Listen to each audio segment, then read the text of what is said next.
Assalamu alaikum wa rahmatullahi wa barakatuh. Este es el saludo musulmán que significa que la paz de Dios sea con todos ustedes. Si tú te valoras como persona y consideras que también valoras a los demás, te estarás preguntando para qué hablar sobre el valor de los seres humanos. Pues bien, el modo en el que una sociedad entiende el valor del ser humano nos afecta a todos y cada uno de nosotros en muchas formas. Depende de muchas cosas el modo en que los demás miden el valor de los seres humanos. Por ejemplo, en el tráfico, la forma en que te tratan los otros conductores, el salario que recibes, el trato que te dan los doctores en los hospitales, cómo tratan los maestros a tus hijos y, por supuesto, también las leyes que promulguen los legisladores y hasta la justicia con la que actúan los servidores públicos. A lo largo de la historia, los seres humanos han seguido diferentes métodos o maneras de definir el valor de los seres humanos y cada una de ellas ha tenido diferentes resultados, consecuencias que nos afectan aún hoy en nuestros días. Al final del video verás que aunque efectivamente hemos avanzado muchísimo en la tecnología, nuestras ideas sobre el valor del ser humano no han ido hacia adelante, sino todo lo contrario, nos han dañado a nivel colectivo y también a nivel personal. Incluso, si tú crees que no te afecta el hecho de que otras personas no se valoren a sí mismas, tal vez esta revisión te hará cambiar de opinión.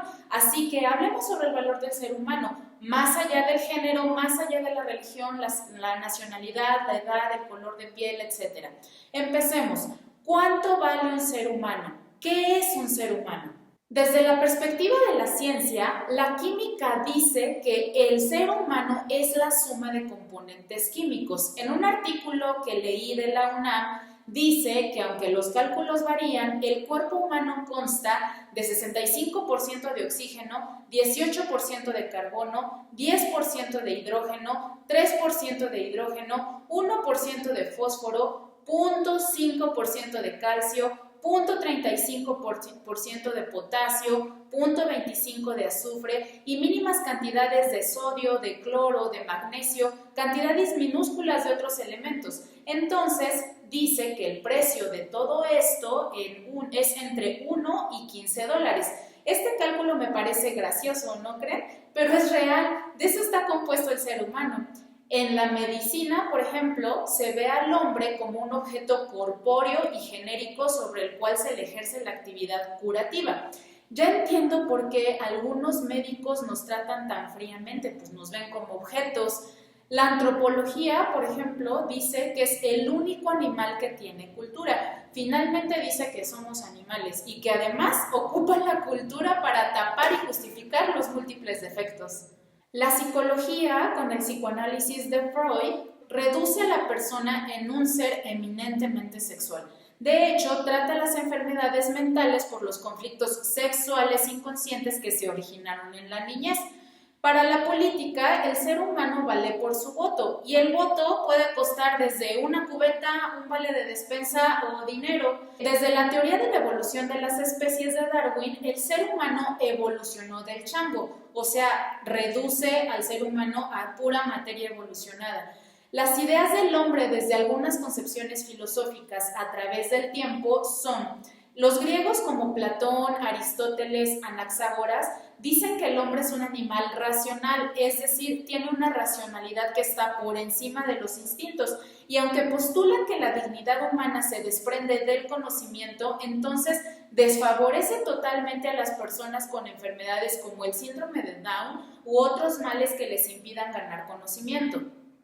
Los filósofos naturalistas, los clásicos como Anaximandro, Lucrecio, los renacentistas como Da Vinci, Telesio, Patrizzi y varios más, dicen que el hombre es un animal más, parte de la naturaleza que está ligado a sus instintos naturales como la nutrición, la reproducción y la dominación.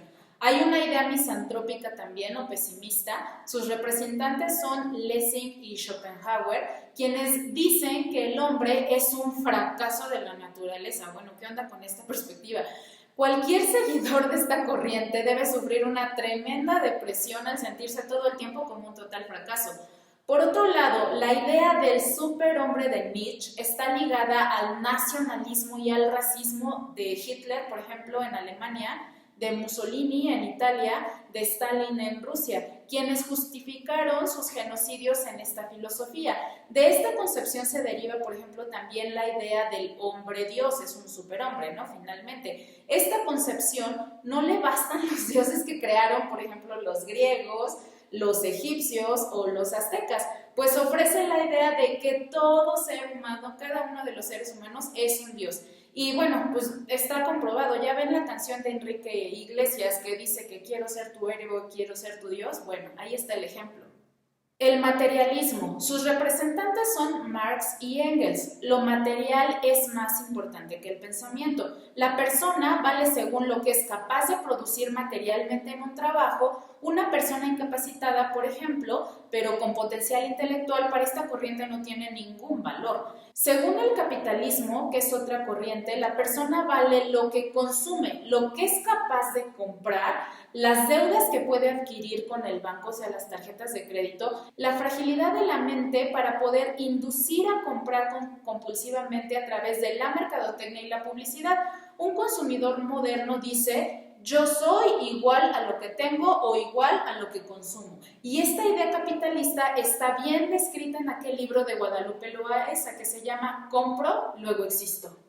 Y del capitalismo se desprenden otras concepciones periféricas, entre ellas los estándares de belleza occidental. ¿Alguien sabe de dónde sacaron el 60-90-60? Un día vi un documental donde hablaban de la evolución de las modelos de moda, que el objetivo de una modelo era tener el muslo del mismo grosor que las pantorrillas. Con razón hay tantos problemas de bulimia y anorexia. Pobres mujeres sufren de muchísimos desórdenes alimenticios y mentales por querer alcanzar el estándar. Básicamente el valor de la persona está ligado a su apariencia sin importar su intelecto, ni siquiera su calidad moral. Desde el punto de vista del narcotráfico de órganos, pues fácilmente puedes encontrar en Google el costo de cada uno de los órganos del cuerpo humano en el mercado negro. Un ser humano vale varios millones de dólares. Por ejemplo, un par de globos oculares cuesta $1,525. Una arteria coronaria cuesta otros $1,525. Un corazón cuesta $119,000. La piel cuesta $10 por pulgada. Un hígado cuesta $157,000. Y así cada parte tiene un costo, como los riñones, la médula espinal, el estómago, los intestinos, una mano, las venas. Híjole, son espeluznante, ¿no crees?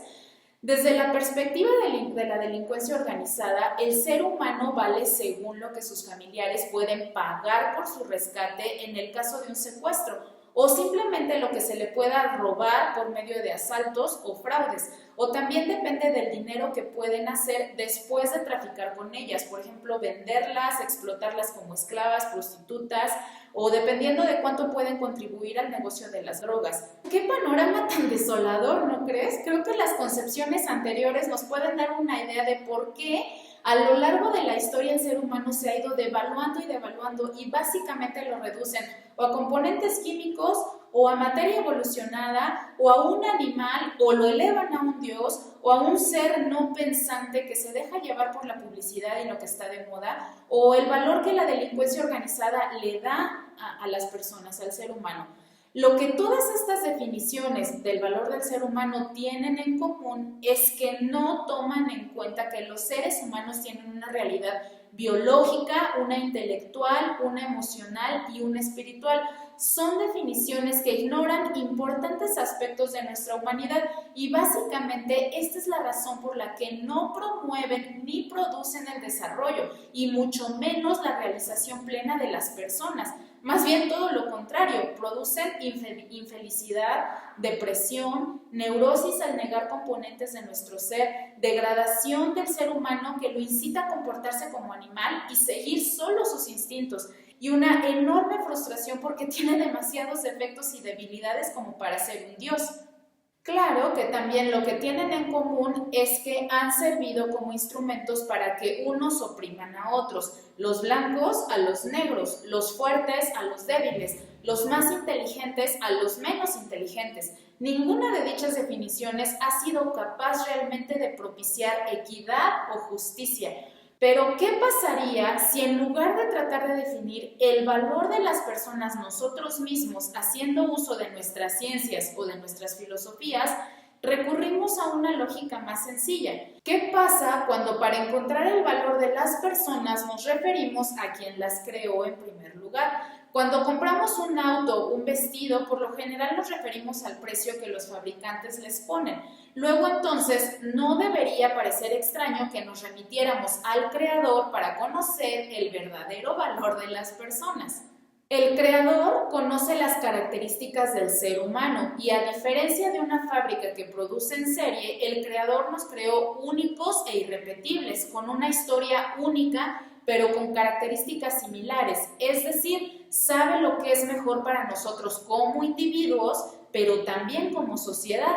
El valor que tiene una persona se lo ha otorgado a Allah, su creador, y no un rey, ni un gobernante, ni una asamblea legislativa, ni ningún estándar de belleza, porque el valor otorgado por reyes o asambleas o organizaciones puede retirarse de la misma manera en que ha sido concedido y puede ser simplemente violado abiertamente si es que el rey o la asamblea así lo desean. En el Islam, el valor del ser humano es conferido por Allah y en consecuencia ninguna asamblea legislativa del mundo, ningún gobierno de la tierra, ninguna campaña publicitaria, ninguna sociedad consumista tiene el derecho de quitarte ese valor, y no se trata tampoco de que el valor humano sea un concepto filosófico utópico privado de sanciones. Allah subhanahu wa ta'ala dice en varios versículos del Corán que nos ha creado con un intelecto, nos ha creado como seres capaces de razonar, de pensar, y el intelecto es una cualidad que los demás seres de la creación no tienen. Un animal solo sigue sus instintos, una planta está simplemente en estado vegetativo. Las montañas, las piedras, los mares, ahí están. Allah ha dispuesto la tierra, la vegetación y los animales a nuestro servicio. Dice el capítulo 2, versículo 22, Él hizo para ustedes la tierra un lugar habitable y del cielo un techo, e hizo descender la lluvia del cielo con la que hace brotar los frutos para su sustento. Y en el capítulo 95, en el versículo 4, Allah dice que ha creado al ser humano con la mejor conformación.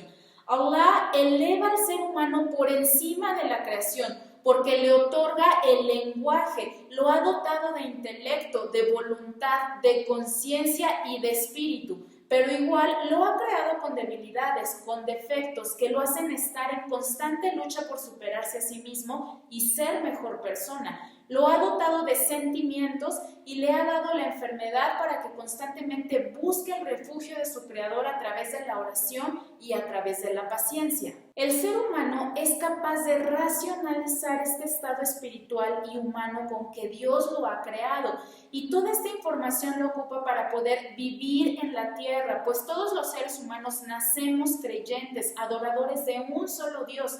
Allah valora a cada ser humano por sus obras e intenciones, que es lo único que nos llevaremos a la tumba, y con ellas seremos juzgados el día del juicio final, tomando en cuenta que sonreír y ser amable ya es una buena obra. Dios es el más justo. El Creador reivindica el valor del ser humano a través de la religión. Desafortunadamente, en la actualidad, la ciencia moderna y el progreso se han encargado de divorciar la fe del intelecto, logrando así que mucha gente pierda la comunicación con Dios, perdiendo poco a poco su propio valor como seres humanos, dejándose llevar más por sus instintos o por concepciones que lo desvalorizan completamente. Desde la perspectiva del Creador, cualquiera puede llegar a ser sumamente valioso. El valor está al alcance de todas las personas, más allá del aspecto físico, más allá de sus capacidades intelectuales o físicas, más allá de lo que puedan comprar o tener. Allah siempre nos juzga de acuerdo a nuestras circunstancias y a las facilidades que Él mismo nos ha concedido. Esto es verdaderamente justicia para todos. La autoridad de Allah sobre la creación es incuestionable. El creador de todo el universo le da un valor al ser humano por encima de la creación, lo cual le da derechos y libertades superiores a las de cualquier organismo internacional, gobierno o asamblea legislativa le puede dar o prometer. Y con ese valor, Dios también le otorga responsabilidades y obligaciones a las personas. Y su primera obligación es reconocer precisamente la autoridad que el Creador tiene sobre su creación. Pues muchísimas gracias, espero que les haya gustado.